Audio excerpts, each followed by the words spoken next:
So, let's start with the wild world of dating in 2025. Honestly, it's almost unrecognizable from just a decade ago. Everywhere you look, apps are central, marriage rates are dropping, and people are figuring out new ways to pair up that go way beyond the old norms. It's funny sometimes I scroll through stories from places like Nigeria or India, and you see this mashup of tradition and tech. Like, you'll have Tinder dates happening right after a family introduction, or couples negotiating between religious expectations and their own timelines. Yeah, and it's not just in Asia or Africa. Look at Brazil, where cohabitation is overtaking marriage, or the US, where we're seeing things like lavender marriages for economics and a whole lot of dating fatigue. Exactly. And the numbers back it up. Marriage ages are inching higher pretty much everywhere. There's also that huge rise in cohabitation. And honestly, I think digital dating is driving a lot of this.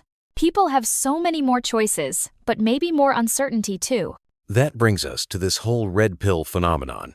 I feel like 5 years ago, most people had never heard the term outside of the Matrix. Now, it's influencing dating debates from Lagos to Los Angeles.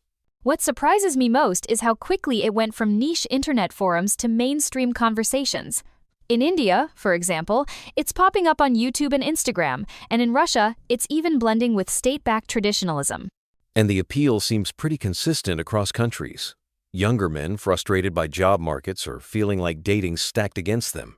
But there's a twist. Each place adds its own cultural flavor. In Nigeria, for instance, it's filtered through strong religious expectations. Totally. And the way it spreads is all digital. Think WhatsApp, X, a bit of Telegram. It's like the internet gave these grievances a megaphone, even if the details shift from place to place. But here's where things get complicated. The red pill movement isn't just growing, it's running into some serious resistance. For every guy who finds it relatable, there's a wave of pushback, especially from feminist groups and, honestly, even other men. That resistance shows up differently, though.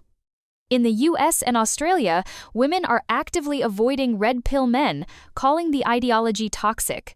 In Brazil, you've got government crackdowns after political unrest, and in India, legal reforms and NGOs are really stepping up.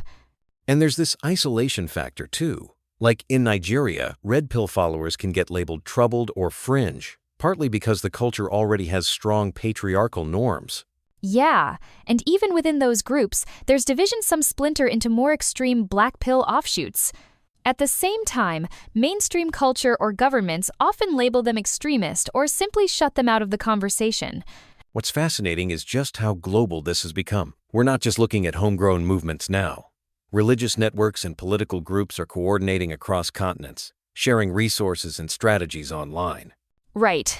Groups like the World Congress of Families or Citizen Go are organizing conferences and digital campaigns in dozens of countries. It's wild. Russian Orthodox leaders, US evangelicals, and even some Islamic conservatives find common ground in pushing back against what they call gender ideology. And the funding. We're talking billions in donations, lobbying, and social media campaigns. It's like an entire ecosystem dedicated to promoting traditional gender roles while tapping into local politics and anxieties. It's not all top-down either. Some of these ideas travel through memes, podcasts, and influencer videos. That layered approach makes the movement both nimble and hard to regulate, especially when it's wrapped up in talk of defending families or national identity. All of this leads to a really important question. How are these anti-gender and anti-feminist campaigns shaping actual policy in daily life? We've seen real-world consequences, from laws to school curriculums. Absolutely, and the changes are tangible. In countries like Russia and Brazil, you have laws rolling back LGBTQ+ rights or banning gender education in schools.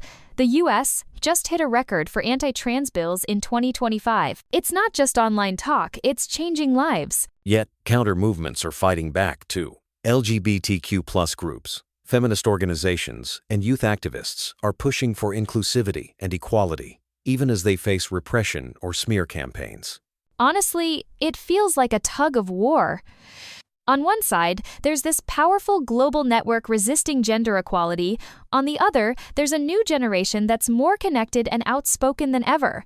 The next few years are going to be critical for which direction things move.